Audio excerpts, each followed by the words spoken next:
Hi and welcome to Distilling in Australia. My name is Nick and yes, we've got mail from the Office of Liquor and Gaming Regulations. So as if you've been following, you know I got an email earlier this week saying that my license has been approved, and yesterday, Friday, the letter turned up and it's addressed to the licensee at Hart's Distillery, which is me. Anyway, I just thought for a bit of fun we'd just open this up together and see what's in here. As you can see, it's from the Attorney General's office. Hopefully that's in focus. So it's unopened. So yeah, moment of truth. Hey, we'll see what they send us. Oh, hang on. No, bugger it. It's okay. Go straight into it. All right, so we have a letter here. Dear Sir, Madam. Okay, it says here your application for commercial other artisan producer was granted by the Commission on the 20th. Your license document holder, license details. I'm just going to read this. I might cut some of this out if it gets a bit, long-winded. Safe location. Okay, so they're giving me the original. Okay, all right. Client portal. Okay, so there's a OLGR client portal. So they've given me the link to the portal and an access code. Training, approved managers, bartenders. Crowd must have successful. Okay, so just informing you, everyone has to have a responsible service of alcohol training. Signage. Okay, free alcohol management signage. Free alcohol management signage available for display at the premises. We strongly recommend. Okay, so yeah, well, I'm not open to the public, so that doesn't really affect me. The licensing must ensure those approvals necessary. Yep. Okay, so that's all done. So that's fine. And that's it. All right, well that was pretty straightforward. So yeah, nothing in there that was of any great consequence, just the client portal that I can access. It gives me a nice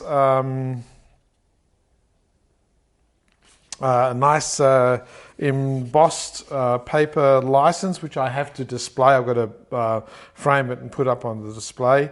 I still get a bit of a chuckle out of licensed area description, distillery situated in garage of private residence. That still cracks me up. But anyway, it is what it is. Hey, I got it. So that's all I care. And this little abode is licensed distillery and a licensed area under the Queensland Liquor Act 1992. So yeah, that's pretty much consumption off premises according with trading hours. So that's all pretty straightforward. So nothing of any great consequence there. Okay, so the delegate has approved the attached risk assessment management plan. So remember, I had to do a ramp because an artisan distillery is not considered a low risk venue. So of course, my whole premise was that I was closed to the public anyway, so that didn't wasn't a great problem. So they've said they've approved it. So this has to be, the ramp has to be available to the public upon request, and obviously to your staff as well. So that's something. And then there's just a stamped and signed copy of the ramp that I lodged. So that's it. Pretty straightforward. So after all that anticipation and stress, because I tell you, I was stressing, it's all done. Anyway, currently investigating a carbon filter at the moment, because what I want to do is, once I've done my neutral, because I am fermenting my own product, I'm looking at whacking it through a carbon filter. I'm just sort of working on whether or not I should use a gravity-fed carbon filter or a pump-fed carbon filter. And when I say pump-fed, I mean under pressure. So I'm doing a fair bit of research on that at the moment, because I just want to, once it comes out of the fermenter and I distill it and I have my first round of distill, I want to clean it up, then I can then emulsify it with all my additives, and then I'll run it through the still in a pot still mode to get the final product. But I'm certainly not going to be distilling the final, not going to be filtering the final product once I've put all that flavour into it, because what's the point of putting the flavour into it? So it's more of a filtration for the spirit run, and then that leaves me then clear for a nice clean distillate once I do the pot still run after it's been infused. But anyway, that's all for today. Just a quick one.